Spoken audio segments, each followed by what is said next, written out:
नमस्कार मित्र हो, मी N D Patil Pilivkar reform agro solution या यूट्यूब चॅनलमध्ये आपल्या सगळ्यांचं स्वागत आहे. मित्र हो, द्राक्ष या पिकावर जो नवीन रोग आलेला आहे, पहिल्यांदा काळेच ठिपके पडतात आणि ते वाढत वाढत जातात आणि परत त्याचे ते तपकिरी आणि लालसर ठिपके तयार होतात. त्याला थोडासा उंचवटा असतो. यामुळं आपल्या द्राक्ष इंडस्ट्रीजमध्ये खूप मोठी खळबळ माजलेली आहे. तसं पाहिलं तर मित्र हा रोग जो आहे हा गेल्या मी 3 वर्षापासून पाहतोय, परंतु तो कुठेतरी आणि खूप कमी असायचा. एखाद्याच्या प्लॉटवर जास्त प्रमाणामध्ये असायचा, परंतु त्यांनी काहीतरी चूक केली असेल, कशाचे तरी डाग आले असतील किंवा काहीतरी दुसरा मोठा प्रॉब्लेम असेल असं म्हणून आपण टाळत होतो. तर मित्र हो, या वर्षी आज तारीख आहे साधारणतः आजची तारीख आहे 25 डिसेंबर 2023. मित्र हो, साधारणतः 5 डिसेंबर 2023 पासून मला याचे फोटो येत होते. मी पाहत होतो. आणि त्यानंतर मग अगदी 13-14 डिसेंबरला याचा अतिशय मोठा उद्रेक झाला.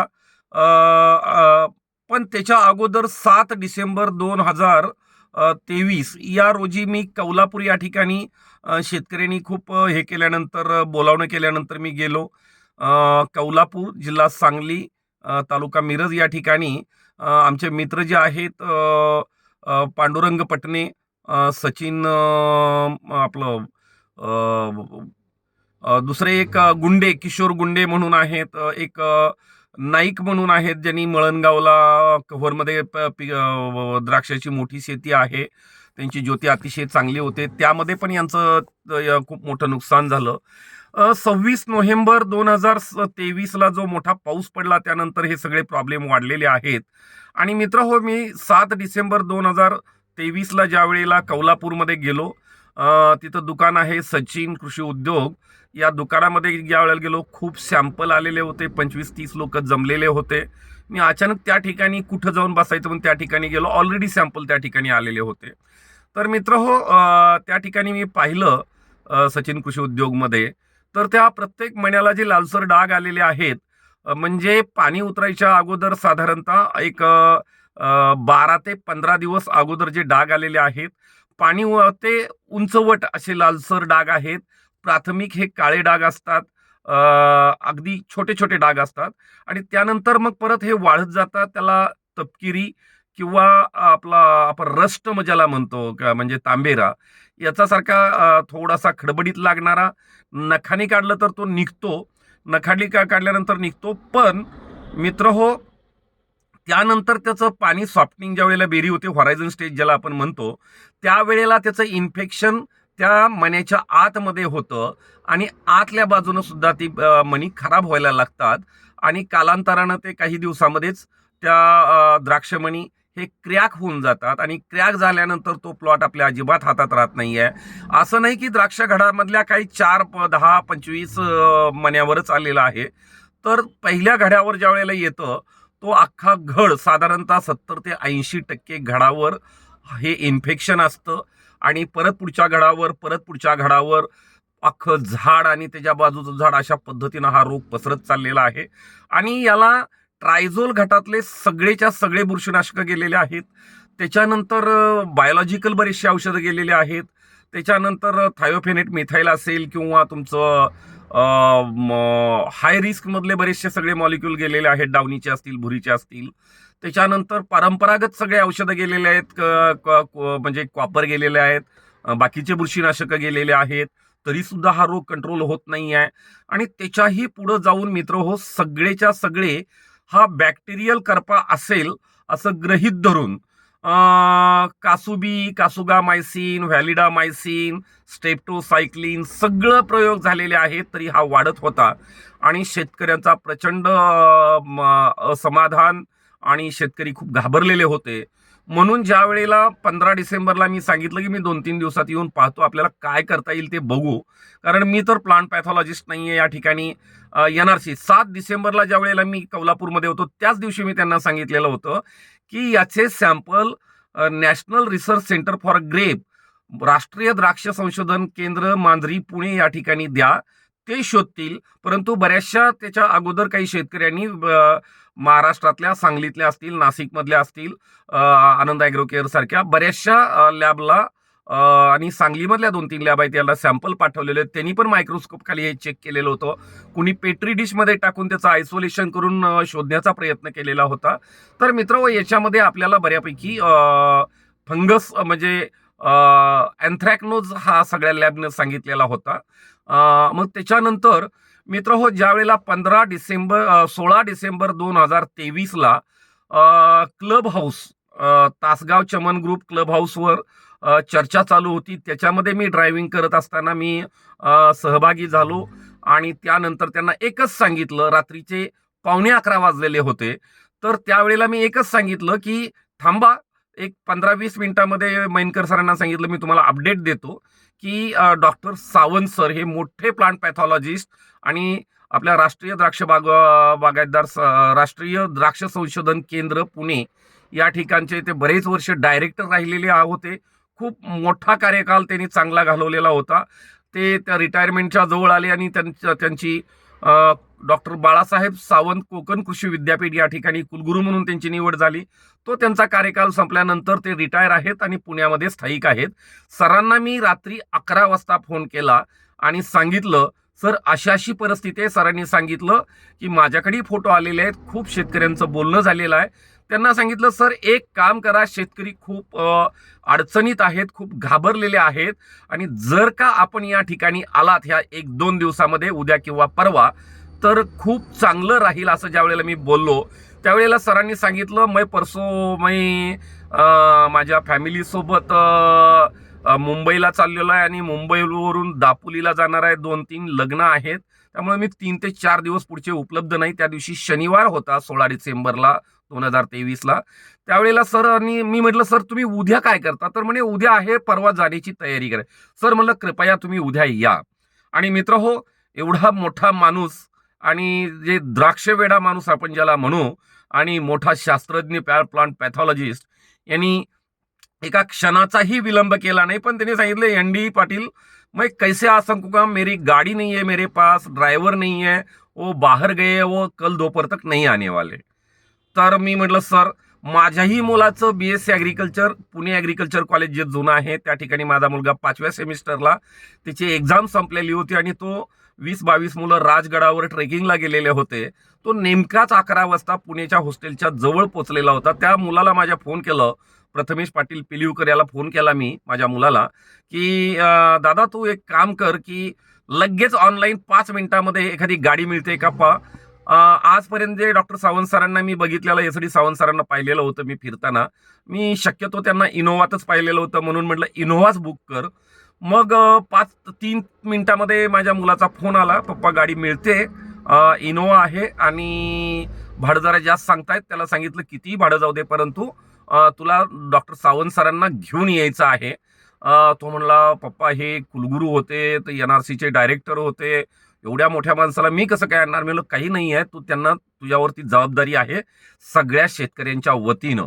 तर मित्र परत 11:15ला सावंत सरांना फोन केला. म्हणलं सर गाडी कन्फर्म झालेली आहे, किती वाजता पाठवू? तर 7:30 वाजता सावंत सरांनी बोलवलं आणि 7:30 वाजता डॉक्टर सावंत सर आणि माझा मुलगा प्रथमेश पाटील पिलिवकर हे पुण्यावरनं दोघंच निघाले आणि ड्रायव्हर आणि कौलापूरला आले. आम्ही त्या ठिकाणी 1 तासभर चर्चा केली. त्याचा पण युट्यूबवर मी व्हिडिओ ऑलरेडी त्या चर्चेचा टाकलेला आहे, मोठा आहे, अर्ध्या तासाचा. तर त्यावेळेला मित्र त्यांनी सांगितलं की सरांनी हा मला बॅक्टेरियल कमी वाटतो, परंतु असण्याची शक्यता आहे.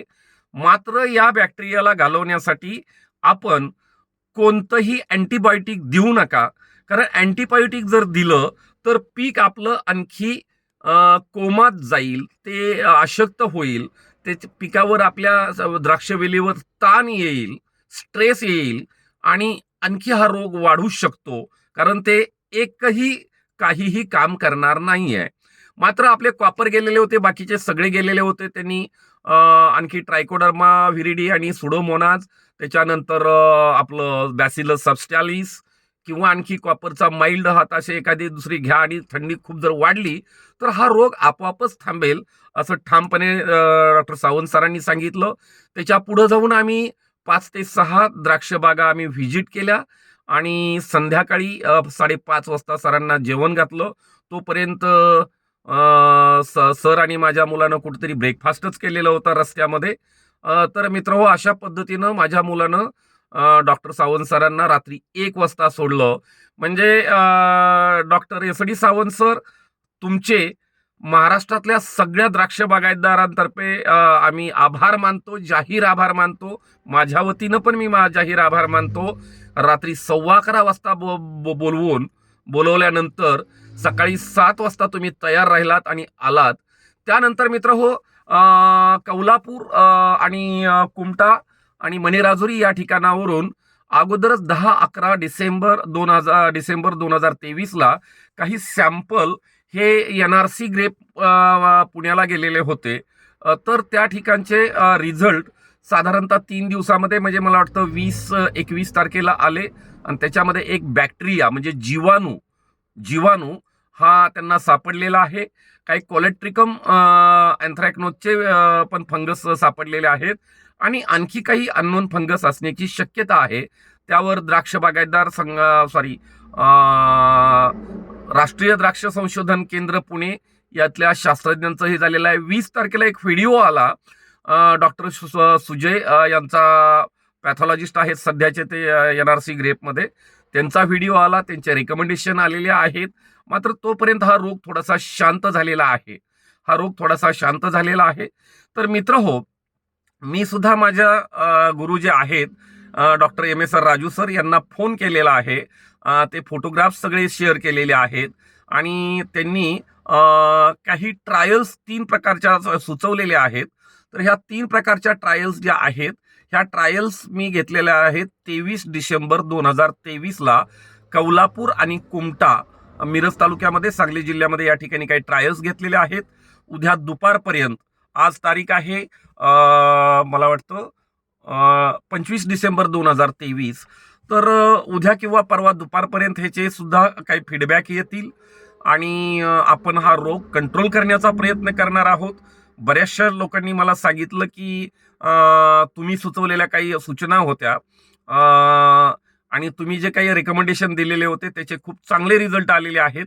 मात्र मित्र हो, 4 ते 5च शेतकऱ्यांचे फीडबॅक आलेले आहेत. जोपर्यंत या ट्रायल मी घेतोय किंवा माझे काही रेकमेंडेशन जे होते यांचे कमीत कमी 500 कन्फर्म रिपोर्ट, चांगले रिपोर्ट जोपर्यंत येत नाहीये तोपर्यंत मी हे घोषित करणार नाहीये. तर मित्र हो, हे करत असताना डॉक्टर सावंत सरांनी आणि सुजय शहा यांनी सुद्धा जे काही रेकमेंडेशन दिलेले आहेत, एखादं ट्रायझोल गटामधलं हायर मॉलिक्यूल घेऊ नका. हेक्झाकोनॅझोल, त्याच्या पुढचं ट्रायसायक्लाझोल, पेनकोनॅझोल, प्रोपिकोनॅझोल, टेबुकोनॅझोल एवढ्या पुढे जाऊ नका, कारण त्याच्यामुळे सुद्धा प्लांट वीक होईल आणि आपल्याला तेवढा रिझल्ट तर मिळणारच नाही आहेत. तर जेवढं हेक्झाकोनॅझोल तुम्हाला रिझल्ट देईल तेवढंच बाकीचे देणार आहेत. आणि खूप अँटीबायोटिक तर त्यांनी अजिबात देऊ नका.